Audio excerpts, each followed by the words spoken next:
Good morning. Welcome to this place of peace, justice, and hope. In this Unitarian Universalist congregation, we affirm no matter who you are, who you love, or where you are on your journey, you're welcome here. For those of us joining online, hello, we're happy you're joining us. If you're visiting with us today, we invite you to sign our visitor's book, which is in the living room at the back of church. And if you'd like to join us for coffee hour downstairs, if you'd like, feel free to take a green mug so we can be sure to greet you. Also, members and friends, to help folks connect, remember to wear your name tag with your pronoun stickers. If you need a new name tag, you can request that in the living room. I'm Dave Lloyd. My pronouns are he and him. I'm pleased to be with you today as worship associate. Our music today will be provided by Jamie Passman. Child care for under the age of 5 is available in our playroom located in the lower level of the RE building across the way. Youngsters are welcome to join the play group when the older children are sung out, except not today, because today is a total all-generation service. Everyone's welcome, all ages remain today, and in fact, all ages can remain in the service anytime because we welcome all voices. There's always a lot going on around the church, and you can read all about it in News and Notes, which arrives in your inbox every Friday. And there are printed copies available downstairs. If you'd like to receive News and Notes, stop by the welcome table in the living room at the back of church, and they can sign you up. A couple of announcements today. Our congregation supports Beds Plus, an organization that provides support for the unhoused. Each month on the fourth Sunday, or is it the second Sunday? It's the fourth Sunday. We compile meals. See the people at the table downstairs to see what items are needed and learn how to sign up and help. And next week, Saturday the 27th, somebody who looks a lot like me is leading a wildflower walk at Bemis Woods South. Bemis Woods is on Ogden Avenue, about a mile from church, between Wolf Road and I-294. Starting at 10 o'clock, the walk takes about an hour, hour and a half, and not only will you get to see all the carpet of wildflowers, but also hear some things about how people are rewilding the space in the forest preserves. Thank you so much, Dave. And let's see, there we go. Hello, beloveds. How are you? We are in a little bit different configuration today, in case you hadn't noticed. We are in a circle, and can you imagine what a challenge that was to get this together? I want to thank Charlie Fisher, for coming up with the configuration. On Friday, when we got together to do this, there were little stickums on all of the chairs, on the little groupings of chairs that said 2 chairs, 4 chairs, 3 chairs. And it took us, 2 hours or so to get them together? Oh, did you put the sticks on okay. Karen put the Post-its on the chairs. So I just want to thank you and the Green Sanctuary team who is doing the service with me today on Earth Day, close to Earth Day, which is the 22nd. Because as Unitarian Universalists, this is what we know, the earth is sacred. I consider this a high holy day. It's a Sunday that all Unitarian Universalist congregations acknowledge, because we understand that we are inextricably part of the interdependent web of all existence, and so it is good to celebrate.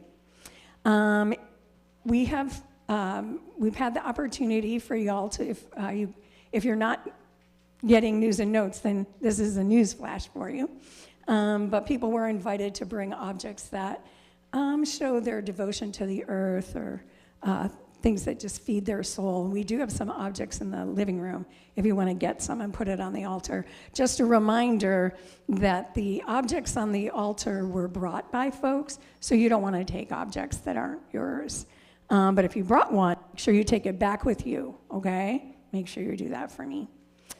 All right. Well, we do begin each service, not just on Earth Day, by acknowledging that we here in the western suburbs are on indigenous territory. The Kickapoo, the Potawatomi, so many different indigenous folks have inhabited this land. It was their land. That they're almost too numerous to name, and some whose names have been forgotten. So we do this not to be performative, but to be transformative. And to recognize that we here in the western suburbs don't often have opportunities to connect with the indigenous peoples from this land as they were moved off, but there's an indigenous center in the city of Chicago. So we do this simply as a reminder, as people desiring, knowing that we need to, I love that. That it's ours to do, is to live more justly and to disrupt settler colonialism in whatever nation it occurs. So, welcome to this Earth Day service. The service kind of transpires in three ways. We're going to be looking at embodiment, how we embody our care for the earth and how we are embodied, how that we are not separate from earth. I will rarely refer to nature alone. I will say the rest of nature, because in the words of the poet Susan Griffith, we are nature seeing nature, we are nature with a concept of nature. So it's fine. Okay, they can do whatever they want in this service. Absolutely anything. They can run around, right? Can I get an amen on that? I mean, seriously. This is a multi-generational service. All voices are welcome. All voices are welcome anyway. And we also do have some sheets of paper and crayons if people want to color, not just children, but anybody who wants to be occupied. We have some fidget things that folks who do better with having our hands occupied, there's things in the back that you can access. So we're going to be talking about embodiment, about our connection with the rest of nature, our connection with earth and other animals, and the ways in which that every time we breathe, y'all, we can be reminded of our embodiment, because we are breathing in the oxygen molecules that have been at one time or another in the lungs of every breathing being. This is a time for us to look at how we can be empowered. How we can be empowered to act on behalf of the rest of nature and earth. And how we can be engaged. What are the things that we can do? So that's how we're going to flow today. We're going to flow today. How does that sound? That sound good? So take a breath with me. We are going to learn a song that's, I believe, new to the congregation, right? Or have we done it before? Some people think we did it before, Julia, Jamie. I'm just not so sure about that. But the song is called Love One Another. And there's two parts. We're going to teach you both parts, and then you're going to pick your part. Don't pick your part apart. Just pick your part, and just do it as you can do it, right? Thank you. Thank you for getting the joke, Norma. No low voices, and then there's a melody. So let us love, let us serve, let us honor one another. And I'm going to ask you to hold this mic for me, okay, so that I can show my hands. Yeah. Okay. What I'm going to show you first is the hand signal, so the hand signs. Let us love. Let us serve. Oh, excuse me. Let us love. Love. Love this way. I was getting too fast to serve. Let us love. Let us serve. Let us honor. Okay? Do it again, because I obviously forgot, and I've taught this about 100 times. Let us love. Let us serve. Let us honor one another. Yes. And then the melody, let us love one another, serve one another, honor one another, together hand in hand. Love one another, serve one another, honor one another. That's how we understand. Are we ready? So, Jamie, would you play the bass, the low part, please? Let us love, let us honor one another, yes, let us love. Let us serve, let us honor one another. All right, now the melody.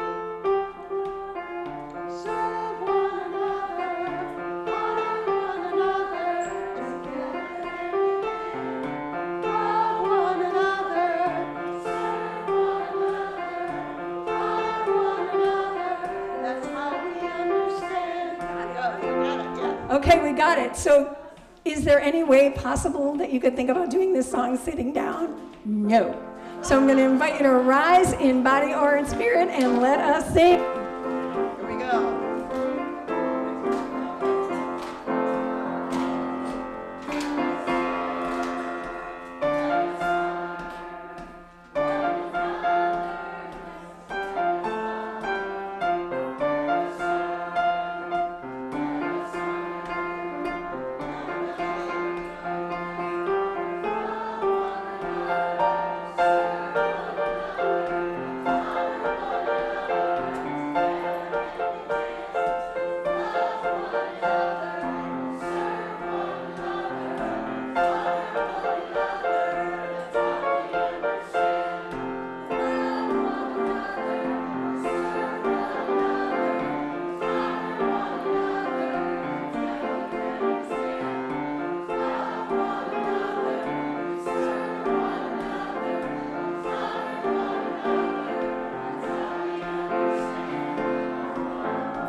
So far away.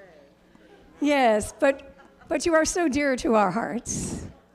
I'm going to invite up Karen McDowell to do our call to worship. I just have to say, this observation blows my mind. Usually the front row seats are empty. And look at y'all want to be right near the action here today.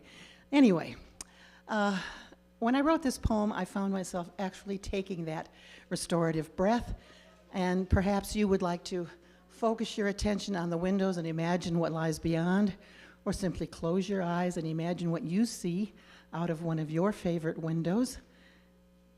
Take a deep breath. This is called Window Wonders. I glance out my window. Zip, there scurries a squirrel. Hops a cottontail. Flits a fragile butterfly. Squawks a goose soaring from the pond with a cluster of cloud in the near clear sky. A kid blazes by on her bike, exuberant with the breeze they create. Sunlight shimmers on swaying leaves. Neighbors wave across the spanses of their neat green lawns, while a swarm of sparrows frolic at finding food in mine. As I marvel at the diversity and tenacity of life, a spider works its web on my window.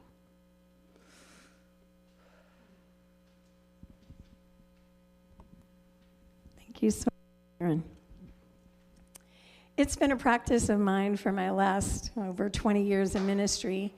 When we have members of our congregation move away, to invite them to light the chalice. And so I would like to invite up Mike. Where are you? You're all the way back there. You can't hide from me. You need to come on up and light the chalice and give us a word. Would you give us a word? Because we need to hear a word from you, brother. Thank you. I don't want to grab the wrong thing to... Oh, I got it. I just didn't... This look... Wow. Yes. No. You got it.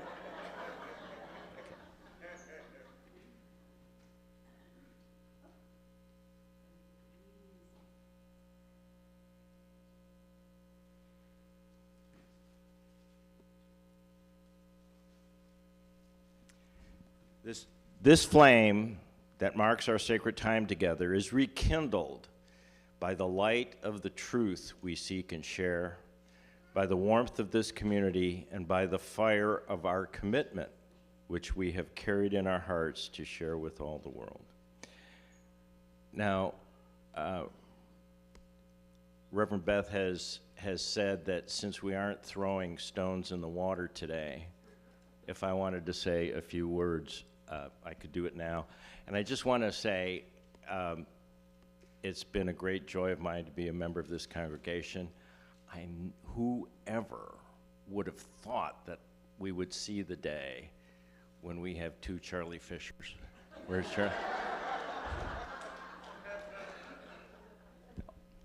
And also, I have to say that consistent with Earth Day, we have found great joy in our house of finding people who want this junk that we don't want. Putting it out on Facebook for free has been a great joy of mine. And also, the congregation will benefit from that effort as well. Stan, could you hold that cup up? Hold that cup. See, when you see those cups downstairs, that's from our house. So anyway, but I want to thank this congregation for providing me great love and joy. Going all the way back, one of the great joys of mine has been part of the RE program with some of the littlest kids. I've had some of your kids who are now in their 30s and approaching 40 in RE, and that has been a great joy of mine. I will take the joy and love that you have given me with me when I go, and I hope to spread it to others. Thank you, thank you, thank you so much. I love you all.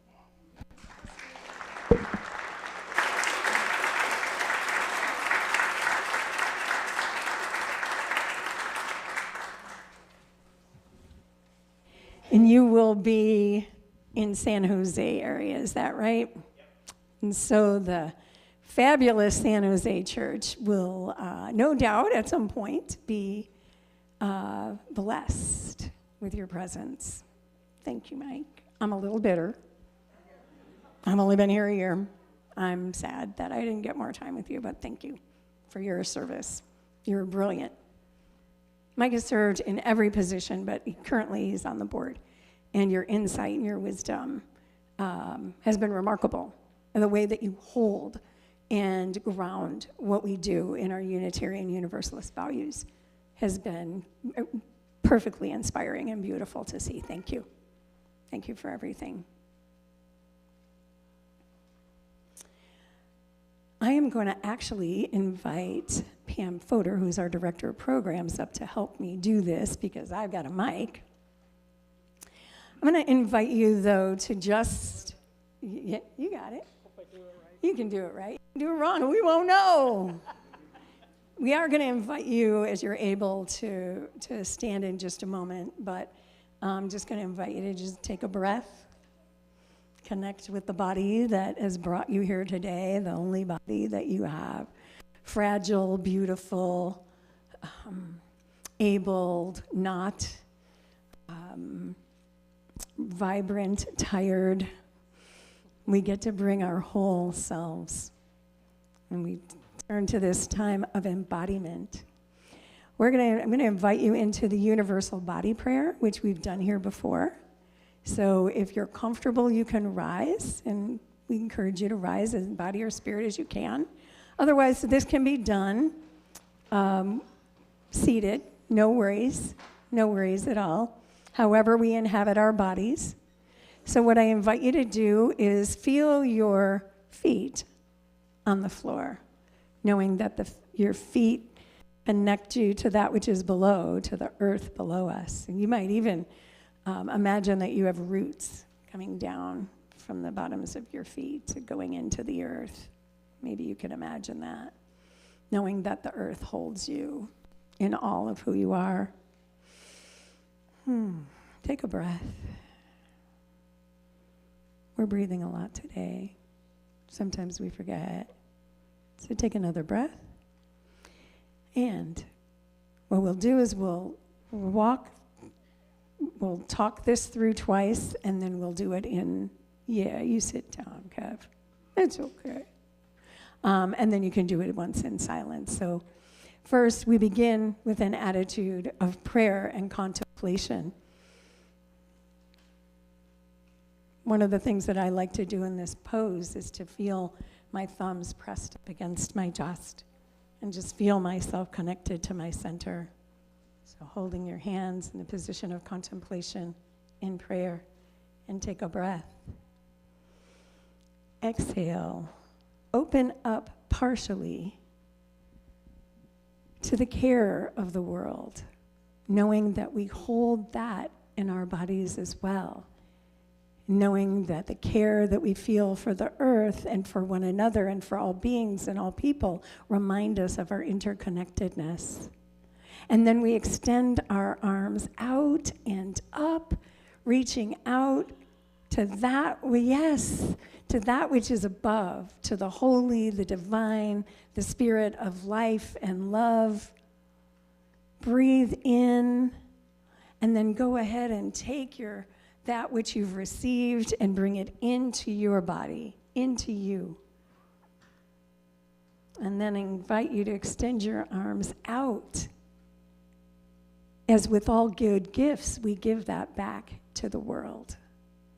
So one more time with words, we begin in an attitude of prayer and contemplation. We open to the world and all of its care. We extend up and receive the gifts from above. We bring those gifts into ourselves, into our bodies.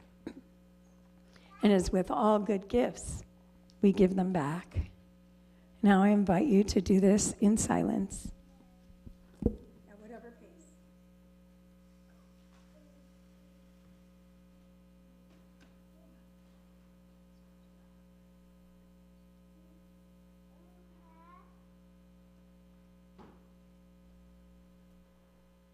One more time.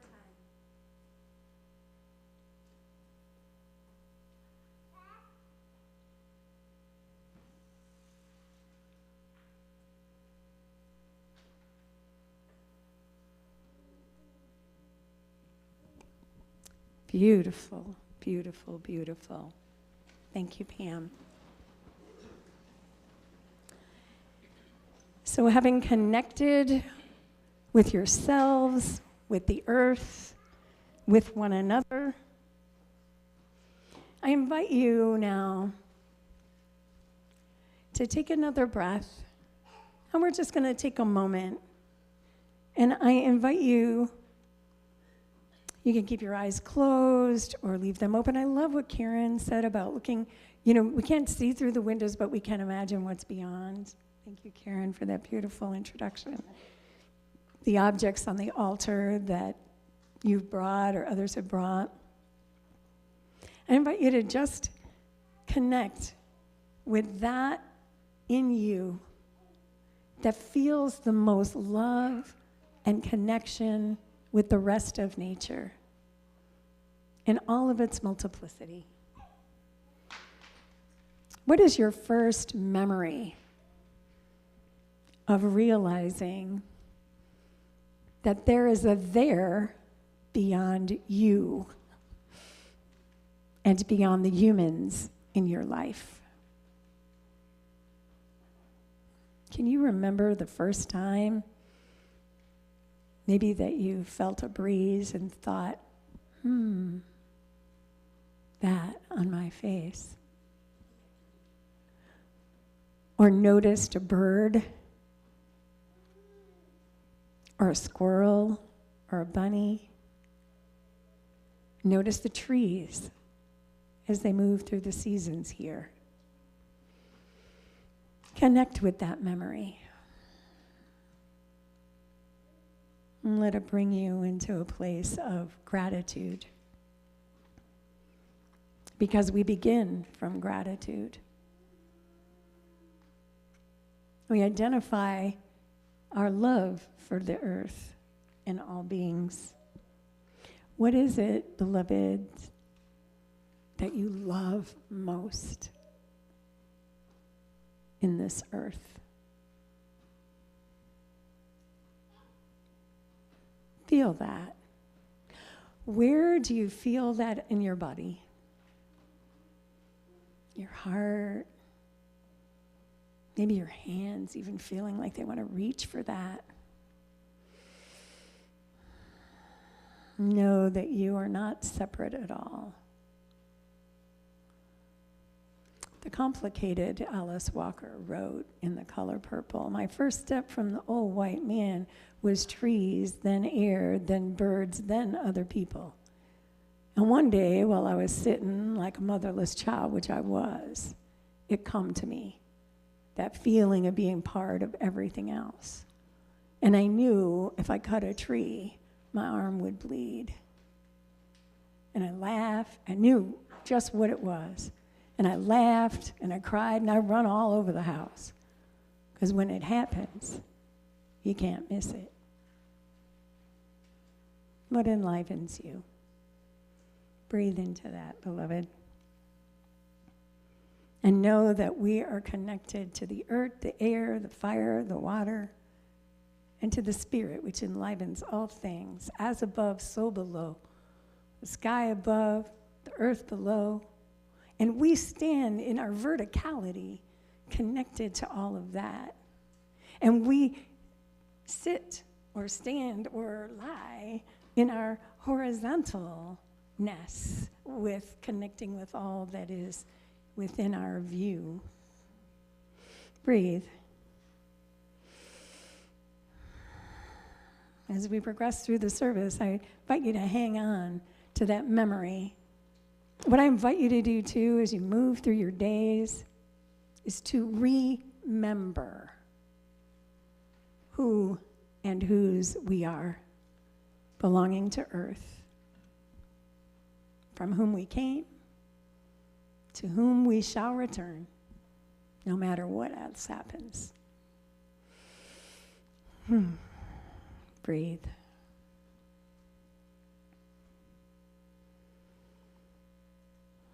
Beautiful. I invite you to take another breath. And if you'd like to, sigh on the exhale. I know it's really hard to sigh in public, except for like when I'm like standing in line and it's going too long, and then I'm like, it's a different kind of sigh. Go ahead and sigh if you want. And release. We are going to sing a song that really is about empowerment. It's about our connection with the directions, with the earth itself, herself. So the song is number 1067. It's Mother Earth, Beloved Garden. Jamie is starting it. And I believe, Lisa, that when we call in the directions, we should stand. So I invite you to rise in body or spirit as you are able.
Beautiful.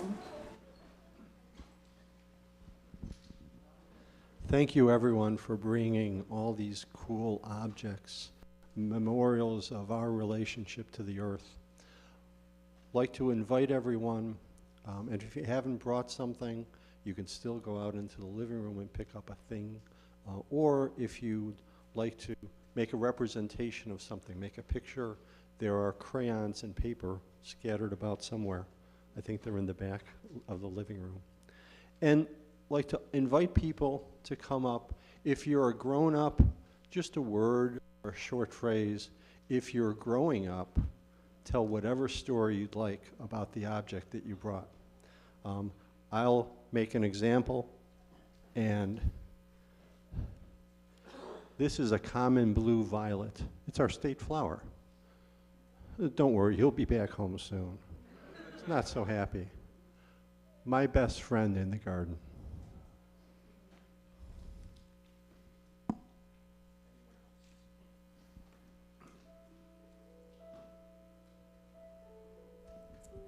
Feathers of a rescued fancy pigeon that I found lying on the ground and brought to a friend who rehabbed her.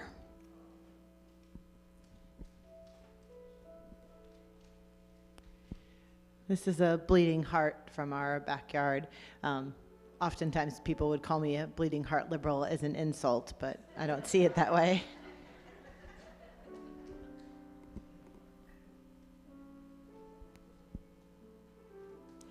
Late in the season and after last night's frost, this was the last daffodil in my garden. But I paired it with dandelions. They're the same color. My apologies to those of you who I may offend. I don't understand our penchant for green, immaculate lawns.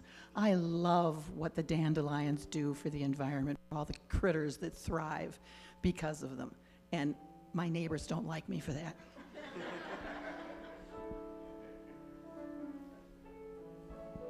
A shell from the bluebonnets of Texas.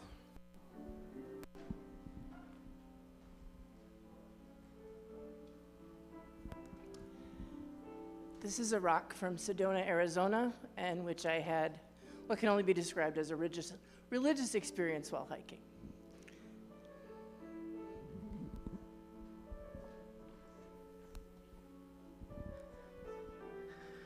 This is a shell from last year's milkweed seeds, which are the life-giving force for the monarch butterflies. Say something. Say what it is. Yeah, say it. It had a dolphin in it. What do you like? Oh, what did you bring? You put it right up here. What's the best thing about that rock? Guy. The stick guy. Oh, it's got a sticker on it with a tree. It's a small pine cone that I found. Thank you.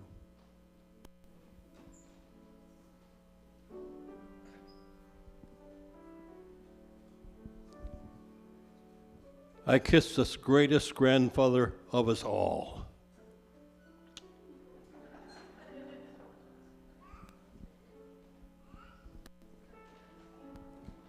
This is from Red Rocks. This is a piece of driftwood from the Upper Peninsula of Michigan.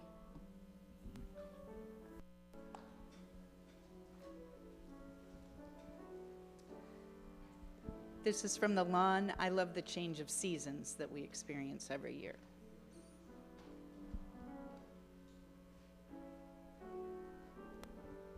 This is a hawk feather from the neighborhood.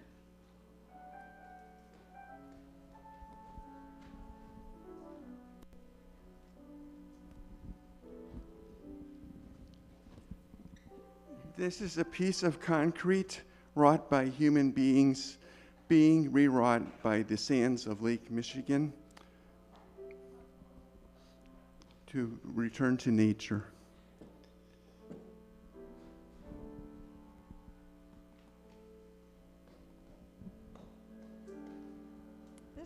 This is a tiny feather from a downy woodpecker that frequented the maple tree that is no longer in our yard. We know why he was there. It wasn't in good shape, but the bird was.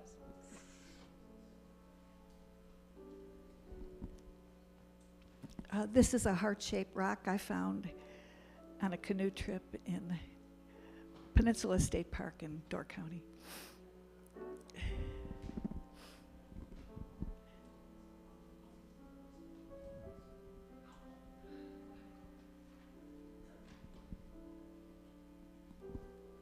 I brought in some hollyhock seeds from my flowers last year. If you would like some, I'll leave these envelopes. You can take some. Hollyhock, pink and white.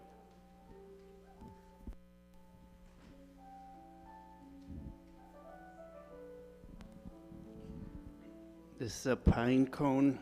It reminds me of the pine tree my mother planted in front of her house some 45 years ago.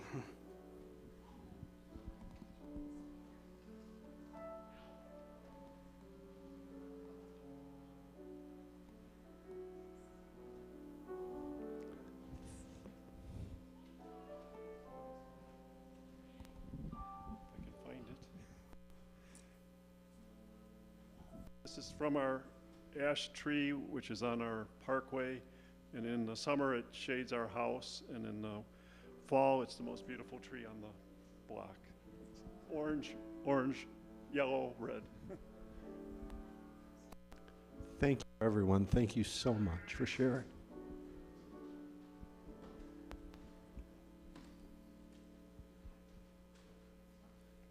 I'm Marion. I'm on the green team.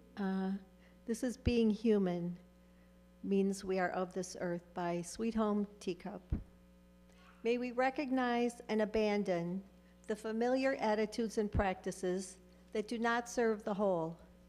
We are who we are, and we have the opportunity to be who we want to be, to create a new inheritance for the future. May our thoughts, words, and actions in our daily lives assist in dismantling paradigms of oppression and suffering. May we give thanks for our individual place in time and space, to our families and our relationships that touch and change us. May we give thanks to the wise teachers who help us remember how to be and the chance to make it so. Underneath and within these stories and histories is our humanity. Being human means we are of this earth. We are these waters. We are fire and atmosphere. We are the sun and the moon and the stars. We are all that we see, and the wisdom is revealed by looking in between.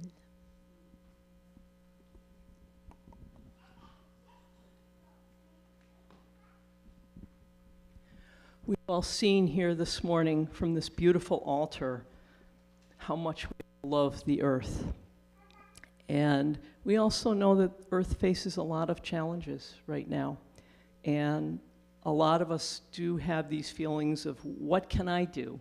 It just seems so big. It's easy to feel overwhelmed by the challenges that our planet faces. But each of us has the power to do small things to help the earth every day. From reusing what we have and buying less stuff, relying less on fossil fuels, more on renewable energy, and foot energy for those of us who can use that to get to do some of our errands during the day, eating more plant-based foods, to supporting pollinators at home and in our communities, to getting outdoors and celebrating the beauty all around us. Continually learning and helping our families, friends, and elected officials to understand why these things are important, everything we do can have a positive impact. The Green Sanctuary Committee has been working hard over the years to identify all kinds of actions people can do on their own working with other members of our church community. And we just happen to have a table back in the living room today with some materials that can help you learn about actions you can take to help the earth each and every day.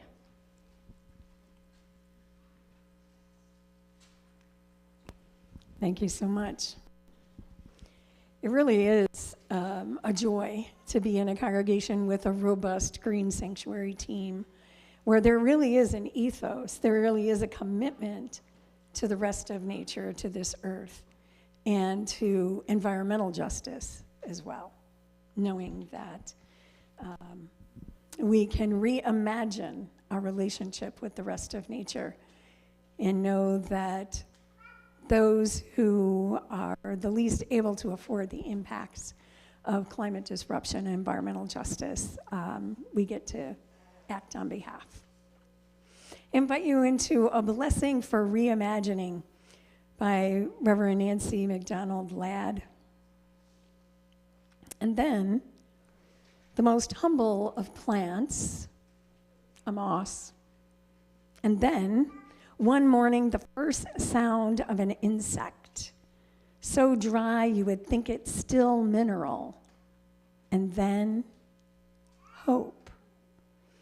These words from the poet Max Gerard remind us of the persistence of life, the tenacity so evident in this earth and this human community of which we are a part, the tenacity to rise once again every day, every week, every lifetime, to do the good work of finding hope in our days.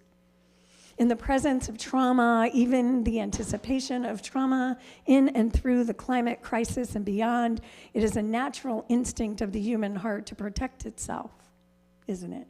To close in and imagine that what we know is all that we will ever know, that what we face is all that we will ever face, and the tools we already know how to use are the only tools that we have for our labor. The fiercest desire to protect ourselves from hurt can result in a constraining of our imaginative power. The new world recedes under the sheer force of our grieving for all that passes away. And yet, the natural world has other plans. The natural world has other plans. Seeds carry within them the possibility of a new way, sprouting up through the cracks of the hardened places. As Thoreau wrote, Alden, though I do not believe a plant will spring up where no seed has been, I have great faith in a seed. Convince me that you have a seed there, and I am prepared to expect wonders. Spirit of life, we are the children of life's longing for itself. Out of the infinite we come for these brief days, not just to grieve, but to reimagine a way for ourselves and for all those yet to come. Give us the chance to grow into what we can become, souls sensitive to beauty, hearts open to creativity. Do not shrink or wither us with fear, but quicken the Spirit's courage within us now and in the days and the months and the years to come. Amen. And the people said, amen.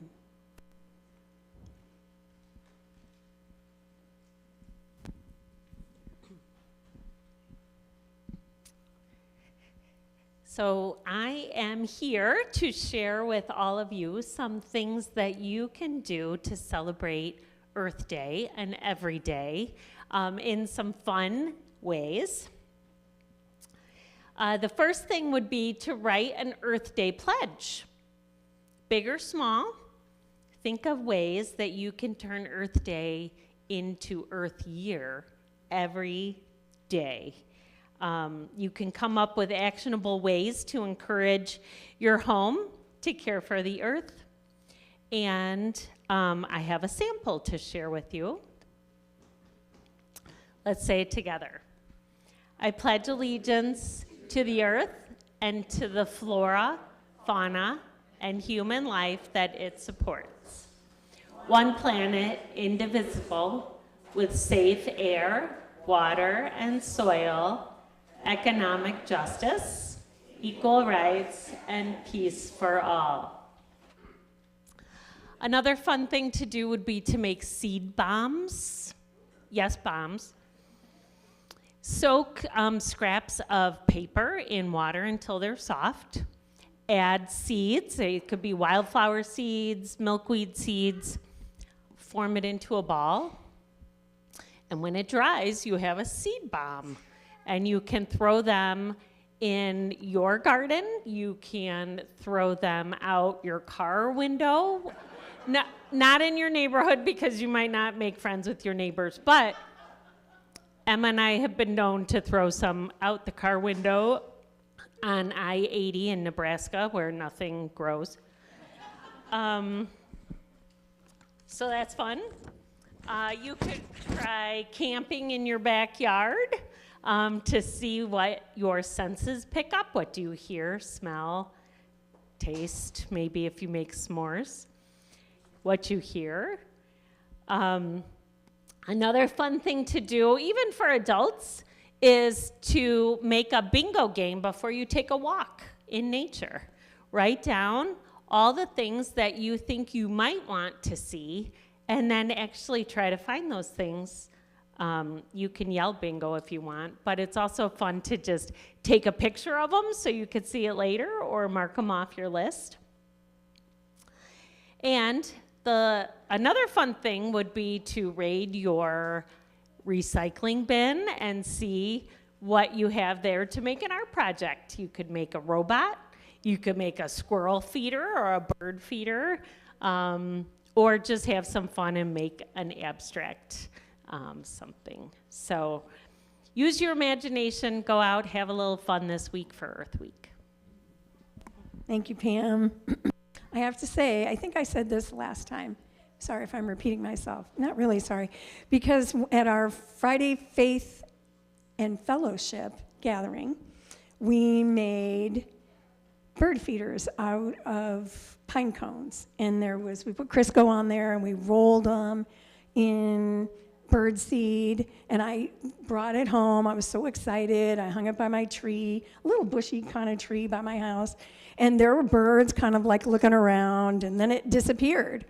And I'm like, I bet a squirrel got it. I'm like, Pam, it's gone. We thought maybe a squirrel got it. So a week later, I was looking out my window, a different window, and there was the string, the piece of yarn from the bird feeder that I made, and there was a robin. So the robin decided to go ahead and use that. So it's just been a joy to learn from you, Pam, and all the different fun things that we could do that really just feed our souls. This is what religious educators do, y'all. They feed our souls with creativity and imagination and joy. So thank you for that. And in order to, I'm going to torture this metaphor, feed the work of the congregation, I know, I'm so sorry. Thank you. We go ahead and we acknowledge that it takes all of us to build this beloved community.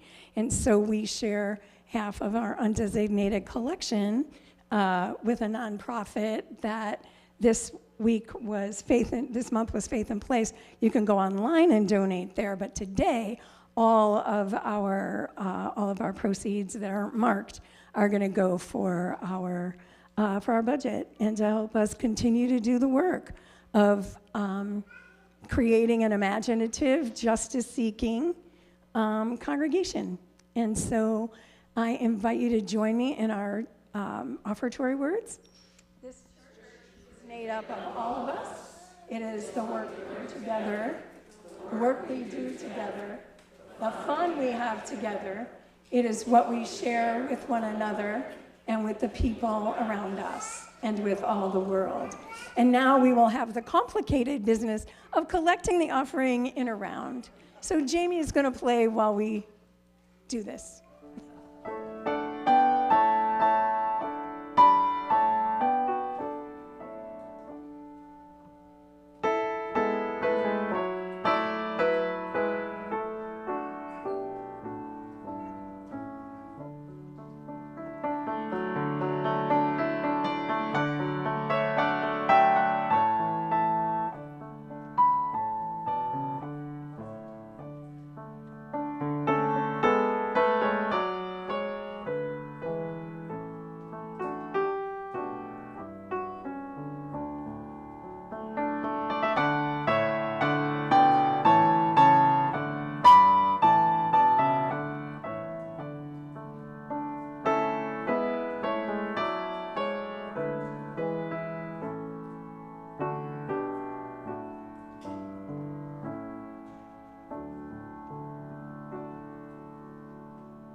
Nicely done, ushers. Great job. And I invite you to join me in our chalice extinguishing words. We extinguish this flame.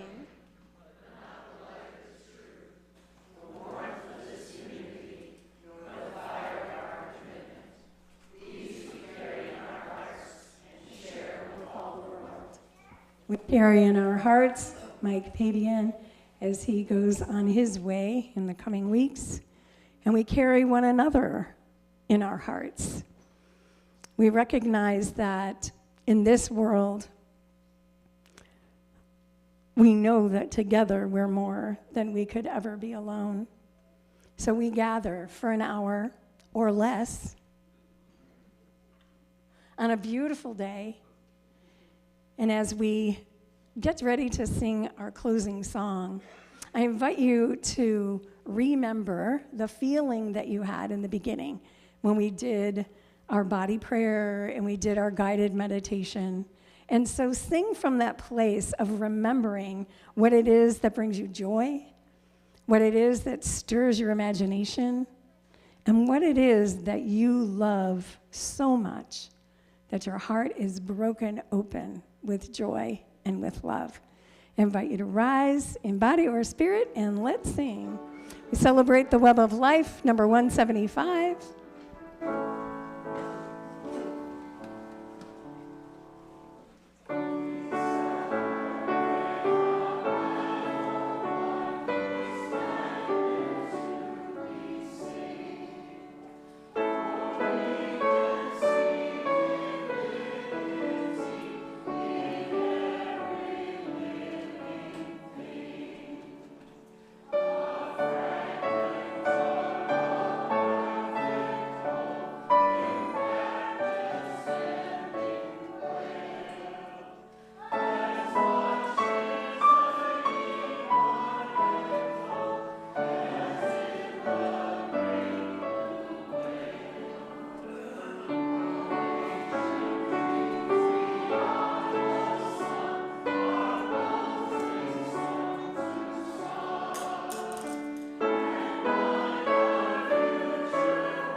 We close with these words from Thich Nhat Hanh.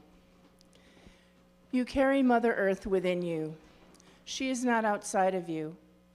Mother Earth is not just your environment.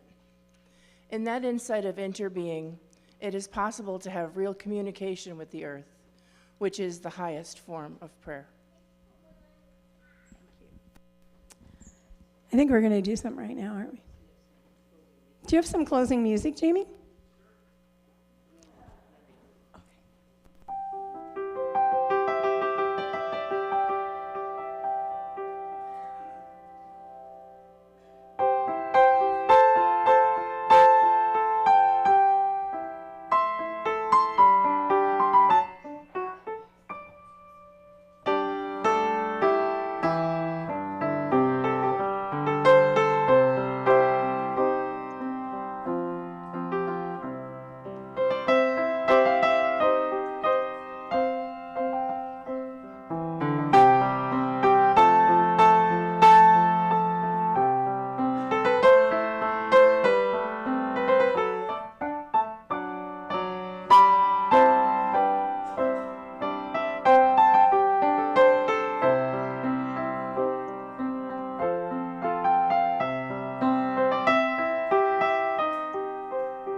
We have one more thing to do. Someone in our congregation who once in a while plays the piano has a birthday yesterday, a special birthday.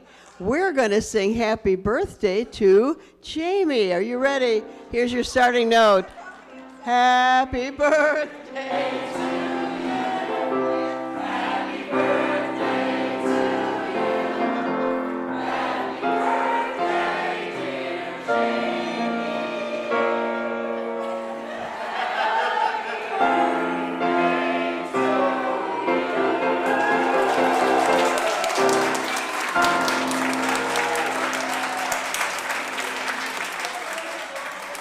We didn't know he was going to accompany himself. By the way, everybody needs information on Medicare. Okay, we got it. Invite you to join us for coffee and conversation. And beloved, don't forget to bring home your object, because if you don't, it'll just be in my office on my altar, which would be fine. But bring your object home.